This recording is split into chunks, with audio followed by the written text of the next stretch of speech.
Meu primeiro vídeo de 2012, eu quero falar sobre a Constituição Federal, explicar por que alguns problemas brasileiros começam justamente nela. Coloquei a letra bem maior aqui para ver se dá para enxergar. Então, o problema começa aqui no preâmbulo. Fazendo a declaração, né, representantes do povo, blá blá blá blá blá, e aí cometem um erro grave, né, de colocar aqui sob a proteção de Deus. Isso aqui com certeza já contamina toda a Constituição. Isso aqui com certeza foi influência evangélica ou católica. E é inadmissível que você tenha uma frase dessas completamente inútil para uma Constituição que pretende criar um Estado laico. Quer dizer que revela uma ingenuidade absurda do Constituinte que, além de assumir que acredita em Deus, né, e além de ignorar o conceito de Estado laico, ele simplesmente ainda invoca uma suposta proteção divina que, com certeza, se existisse, o Brasil não seria como é, né? Outra coisa interessante é que o preâmbulo ele prevê uma sociedade sem preconceitos. Só que não existe ninguém que não tenha preconceitos. Como é que você vai fazer uma sociedade sem preconceitos se as pessoas têm preconceitos? É claro que alguém pode alegar que a lei vai tentar coibir toda forma de preconceito, mas enfim, isso aqui já é um ideal utópico, né? Seria muito mais fácil aceitar que as pessoas têm preconceitos, deixar as pessoas externar esses preconceitos e garantir que elas não botem em prática esses preconceitos, ou seja, não matem ou persigam alguém. Agora, simplesmente querer uma sociedade sem preconceitos é no mínimo ingênuo. Aí aqui no artigo 5º a gente já tem uma das mentiras da Constituição. Todos são iguais perante a lei, sem distinção de qualquer natureza. Obviamente isso aqui é uma grandíssima mentira. Hoje mesmo eu destaquei uma notícia do novo presidente do Tribunal de Justiça de São Paulo defendendo 2 férias para juízes, ou seja, coisa que ninguém mais tem, né? Parlamentar também tem 2 férias por ano. Uma série de benefícios, imunidade parlamentar, né? Tudo isso aqui está na Constituição. Foro privilegiado, ou seja, todos não são bem iguais perante a lei, ou melhor, todos são iguais perante a lei, porém, uns são mais iguais que outros. Aqui no inciso 4º, é livre a manifestação do pensamento, sendo vedado o anonimato. Isso aqui é uma aberração também, porque às vezes a pessoa quer se expressar, mas não quer se identificar. Então, por que vedar o anonimato? Isso aqui deveria ter sido excluído, né? Deveriam permitir a livre manifestação do pensamento de qualquer pessoa, inclusive anônimos. Aqui no inciso 23, a propriedade atenderá à sua função social. Isso aqui também é uma aberração, é o que eu falo. Tudo que tiver social no meio, né, por isso que eu chamo a Constituição de socialista, não vai dar certo. A propriedade, a gente tem que defender a propriedade privada e o dono decide o que fazer com a propriedade. Não tem essa de função social coisíssima nenhuma. Do contrário, você admite que o Estado pode sim interferir na propriedade privada. Então ela deixa de ser privada, né? Existem exceções. Tanto é que no inciso seguinte, né, a lei estabelecerá o procedimento de desapropriação por necessidade de utilidade pública, interesse social e blá blá blá blá blá.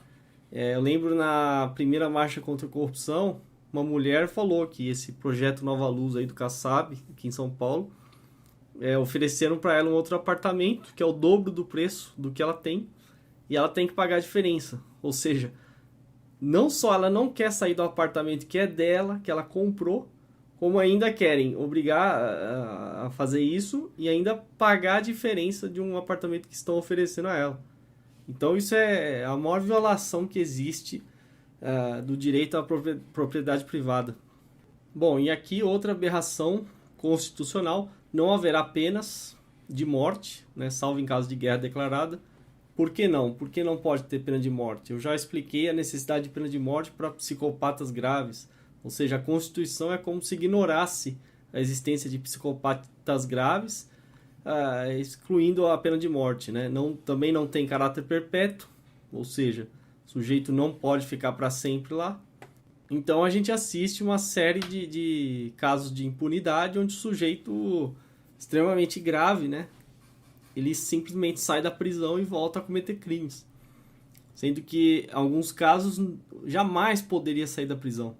Aqui também é interessante, nenhum brasileiro será extraditado, né? Tá protegendo os brasileiros, mas aproveita e protege corruptos como Paulo Maluf, que é procurado no mundo inteiro pela Interpol, e graças, né, a esse texto aqui é que ele não pode ser extraditado do próprio país.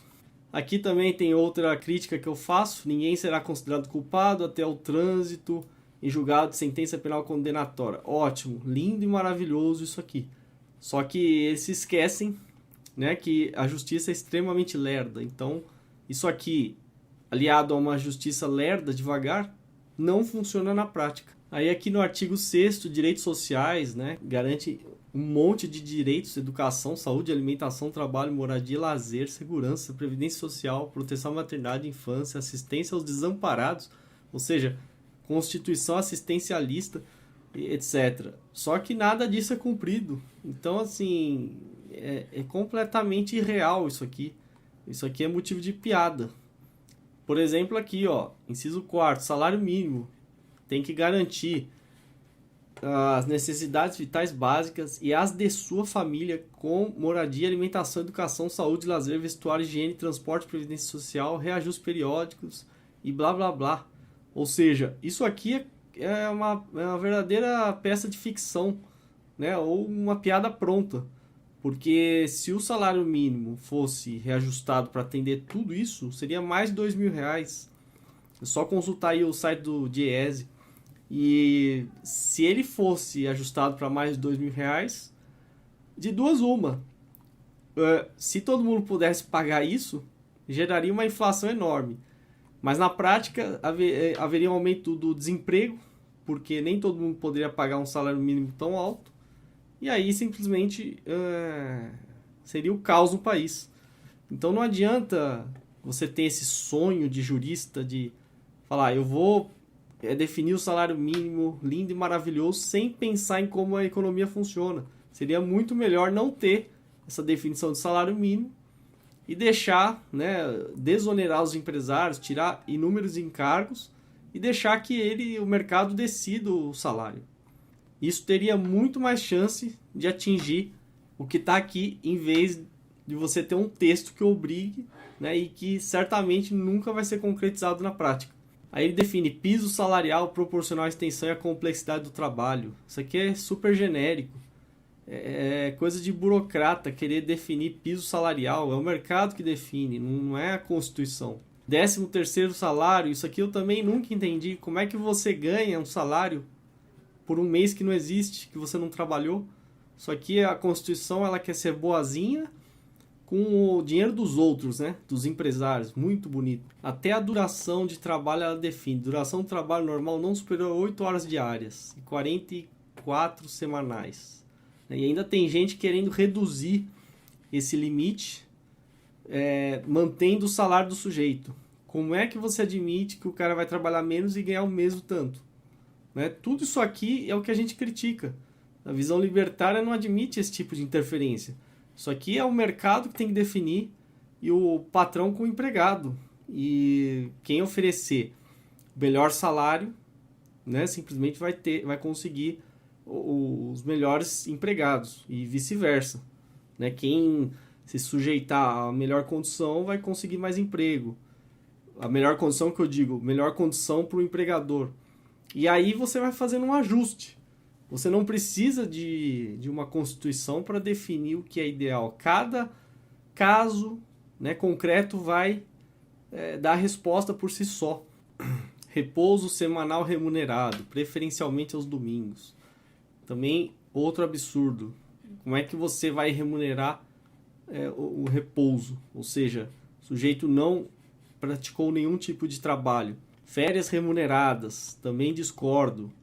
Né? Eu penso o seguinte: você tem que ganhar pelo que você faz e não pelo que a lei te dá como direito. Toda vez que você cria um direito, e muita gente vai falar: mas isso aqui é bom porque eu ganho mais, só que você não está pensando no custo do empregador, no custo do empresário, quanto isso vai gerar de custo para ele, e ele vai repassar para quem? Para o produto que você, consumidor, vai ter que pagar. Então todo mundo se ferra com esse tipo de benefício. inclusive o próprio empregado que foi beneficiado com isso. Agora, olha esse aqui, proteção em face da automação na forma da lei. Eu lembro que a outra vez eu defendi totalmente a automação, totalmente a tecnologia, né? E ela prevê isso, proteção em face da automação. Então, quer dizer, na verdade vai criar uma série de empecilhos para o desenvolvimento do próprio país. Toda vez que você quiser automatizar algo, trocar um trabalhador por uma máquina, você pode enfrentar obstáculos. Isso aqui é verdadeiro produto do atraso, da demência do legislador. E aqui essa parte sobre direitos políticos. Por exemplo, olha a aberração que é a obrigatoriedade de voto e alistamento eleitoral, né, para maiores de 18 anos. Em uma democracia, absolutamente nada pode ser obrigatório. Então isso aqui já está totalmente errado, é antidemocrático essa parte. E também facultar o voto para analfabeto, né, na verdade deveria ser proibido para analfabeto. Como é que um analfabeto vai ter condições de votar? E olha que interessante, ela permite que analfabeto vote, porém não seja eleito. O que eu até concordo, não pode ser eleito, não deveria poder votar também. No entanto, recente caso do Tiririca, claramente analfabeto funcional. Por que ele foi autorizado a ser eleito? Porque a Justiça Eleitoral tem a brilhantíssima interpretação de que a Constituição restringe, né, a inelegibilidade apenas para analfabetos, não analfabetos funcionais. A minha interpretação seria muito maior. Analfabeto está incluso aqui analfabeto funcional. Seria no mínimo 70% da população brasileira. E aqui nessa parte aqui fala o que são bens da União, praticamente tudo, né? Lagos, rios, quaisquer correntes de água em terreno, seu domínio, que banhem mais de um estado, etc. Recursos naturais, mar territorial, potenciais de energia hidráulica, recursos minerais inclusivos do subsolo. Isso aqui é engraçado. Outro dia eu vi um programa no Discovery, onde o Donald Trump calculava o valor dos Estados Unidos. Ele mostrou gente lá que ficou rica explorando petróleo como se fosse no quintal de casa, do lado da casa dele. Lá não tem essa restrição, né, de falar que os recursos minerais pertencem à União. Ou seja, se eu tenho uma propriedade privada, aqueles recursos que estão no meu solo são meus. Isso aqui é absolutamente socialista, que é socializar os bens dos outros, né? Bom, e aqui compete à União, por exemplo, autorizar e fiscalizar a produção e comércio de material bélico. Ou seja, isso aqui deveria ser livre, né? Já não é. Emitir moeda, né? E assim o Estado vai emitindo moeda, gerando inflação, uma maravilha. Manter o serviço postal e correio aéreo nacional também deveria ser feito por empresas privadas. E aqui outra aberração: compete privativamente à União legislar sobre direito civil, comercial, penal, processual, eleitoral, agrário, marítimo, aeronáutico, espacial e do trabalho. E assim vai. Se a gente vive numa federação, por que a gente não pode ter, por exemplo, códigos penais estaduais? Não seria muito mais inteligente você ter códigos penais adaptados à região, em vez de ter um código penal genérico para o Brasil inteiro? Isso aqui é outra coisa que não faz sentido. E aí a União pode legislar sobre tudo, né? Jazidas, minas, outros recursos minerais. Ou seja, é uma regra para o país inteiro, independentemente das diferenças regionais de cada estado. Outra coisa, a parte que ela fala dos estados federados.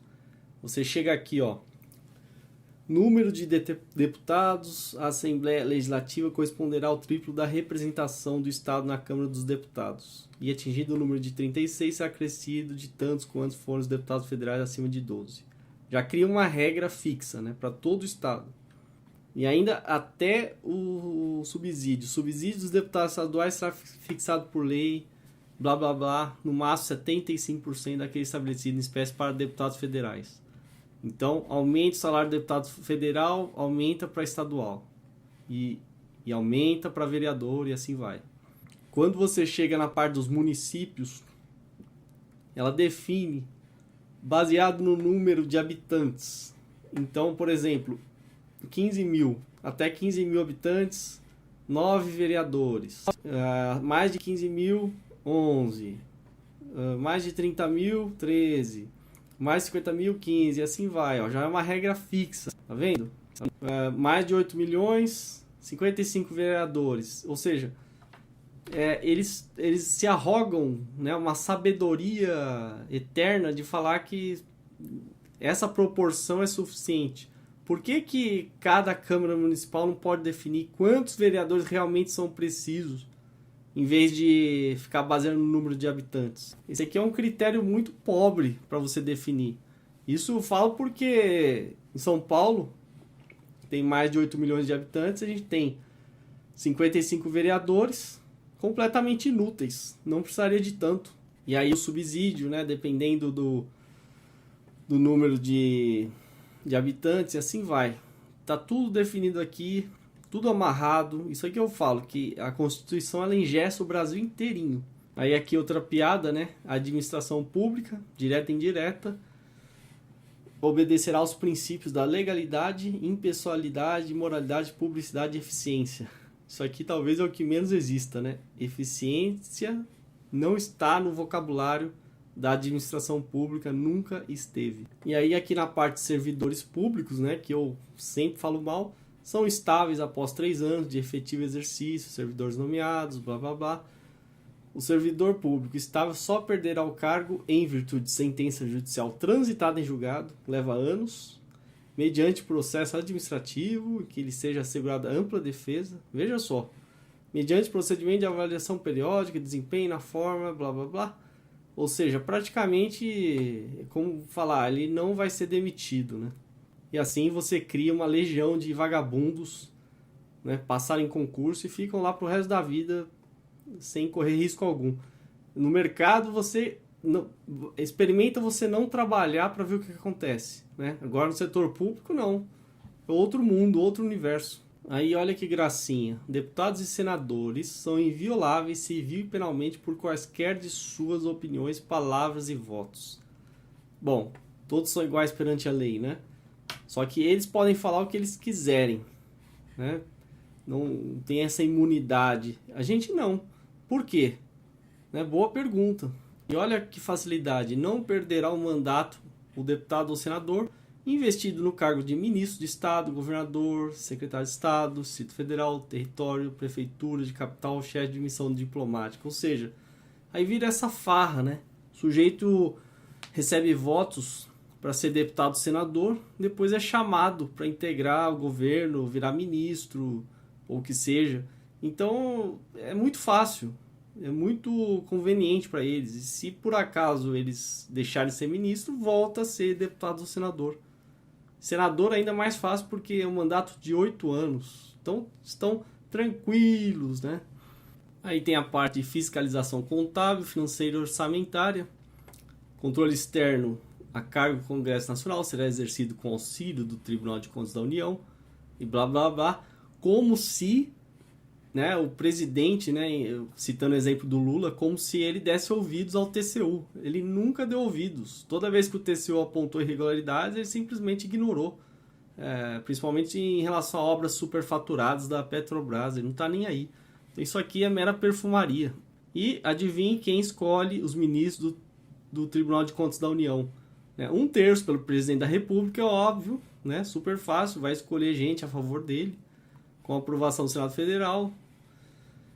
2 alternadamente, dentre auditores, blá blá blá, né? Então fica muito fácil. Bom, e aqui uma das maiores piadas, né, do Estado Democrático de Direito é que o Supremo Tribunal Federal é composto por 11 ministros, até aí tudo bem, só que serão nomeados pelo presidente da República, depois de aprovada a escolha pela maioria absoluta do Senado Federal. Essa sabatina do Senado Federal é mera perfumaria, porque a maioria das vezes que o presidente indica um ministro para o STF, ele é aprovado no Senado. Então, grande porcaria. E assim o presidente vai escolhendo gente alinhada com a ideologia dele, né? Aí você pensa, o Lula indicou o ministro Joaquim Barbosa do STF, que por acaso, é o relator do processo do mensalão, que por acaso está demorando um absurdo, né? Que por acaso o ministro Lewandowski, que por acaso também foi indicado pelo Lula, né? Por acaso disse que os crimes vão prescrever. Então tá tudo amarrado, né? Basta um poder interferir no outro. E outra coisa, em relação ao judiciário, em relação ao legislativo, vocês acham que o STF vai contra o legislativo, sendo que o STF depende do legislativo para aumentar os seus salários? Então é um troca-troca ferrado que tem no Brasil. Aí o STJ, né, que está abaixo do STF, é a mesma coisa, o presidente vai indicar os ministros, essa história a gente já viu. Aqui outro artigo antidemocrático: o serviço militar é obrigatório nos termos da lei.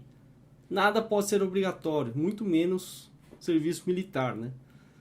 Trabalhar como mesário em dia de eleição também é antidemocrático. Ser convocado para o júri, né, de forma obrigatória é antidemocrático, e assim vai. Segurança pública, a Constituição divide, né, as polícias, e divide também entre policiais civis e militares, e a gente sabe que isso aqui não funciona, nunca funcionou, a segurança é um lixo. Isso aqui parece tão lindo na teoria, né? E na prática os idiotas não foram capazes de prever que não ia funcionar. Bom, e aí, claro, um capítulo somente sobre o sistema tributário. Isso aqui é a forma legal de como o Estado rouba de você através dos impostos. Outra aberração, né? Não poder instituir, já que vai cobrar imposto todo mundo, mas ficam de fora os templos de qualquer culto. Maravilha, né? Isso dá brecha para você abrir empresas religiosas, né? Que na verdade esses templos são verdadeiras empresas, e é uma oportunidade de ouro para lavagem de dinheiro. E aqui a pior parte, né, da Constituição: compete à União instituir impostos sobre importação de produtos estrangeiros. Ou seja, aqui o que a gente cansa de falar, né? O pessoal aí que gosta de jogos paga imposto alto pra caramba nos jogos. Você vai importar um produto, paga imposto altíssimo. Como é que você vai tributar produtos estrangeiros, principalmente aqueles que não são fabricados aqui? Você paga imposto de uma CPU, um processador de computador que não é fabricado aqui. Como é que fica isso? Entre outros inúmeros exemplos, né? Carros importados e assim vai. Imposto sobre exportação. Isso aqui é grave, né? Ou seja, prejudicar é dar um tiro no próprio pé. A própria indústria nacional tem que pagar imposto até para exportar. Imposto de renda e proventos de qualquer natureza. Ou seja, você trabalha, né? E isso é visto como algo ruim pela União, que vai lá morder uma parte através de impostos. Isso aqui não deveria existir. Produtos industrializados, não deveria ter imposto. Até grandes fortunas, né, a Constituição prevê cobranças, sendo que então o sujeito que teve a competência de ficar rico vai ser penalizado pela Constituição. O que eu falo, é uma Constituição socialista, né? Ela é anticapitalista, antimercado. Também a Constituição que prevê, né, o IPTU. A gente está cansado de pagar, você é cobrado apenas porque você tem a competência de ter juntado dinheiro para comprar o seu imóvel. E aí você tem que ficar pagando para a prefeitura, muitas vezes para nada, né, porque o serviço não retorna. E aqui um capítulo, né, Princípios Gerais da Atividade Econômica, né, justamente onde o Estado não deveria se meter, que é a economia, né? Então, a única coisa que a gente concorda aqui é propriedade privada e livre concorrência, né? O resto é lixo. E toda vez que você vê esse termo aqui, ditames da justiça social, cuidado, né? Isso aqui não existe.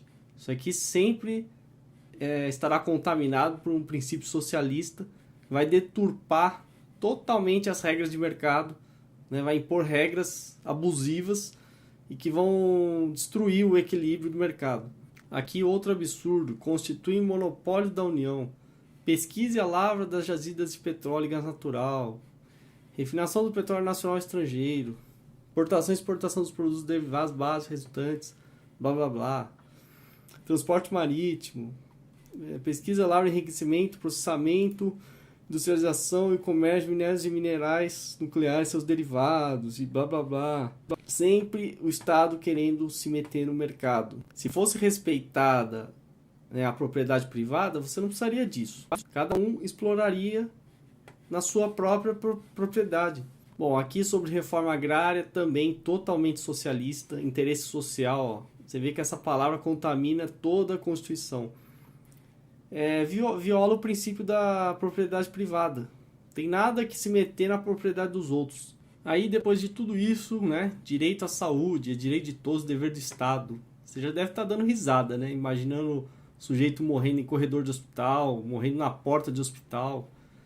Garantido mediante políticas sociais, de novo, ó a palavrinha maldita, e econômicas que visem a redução do risco de doenças, de outros agravos, e o acesso universal, igualitário, e blá blá blá blá blá. E aqui uma parte só sobre assistência social, né? Uma série de previsões aqui também, para tudo às custas do nosso dinheiro, né? Aí mais uma falácia: educação, direito de todos, dever do Estado, da família. E blá blá blá blá blá. De novo, né? Você deve estar pensando na conta que você paga na escola privada, porque educação é que você não tem. Agora o mais engraçado é isso aqui: o ensino é livre à iniciativa privada, atendidas as seguintes condições: cumprimento das normas gerais, que eles próprios não cumprem no ensino público, e autorização e avaliação de qualidade pelo poder público. Ou seja, nem eles cumprem isso aqui e querem exigir da iniciativa privada. Aí, como se não bastasse garantir nada, né? Ainda vai falar em cultura. Isso aqui é um tapa na cara, né? Como que eles querem garantir cultura para um povo que não tem nem saúde nem educação?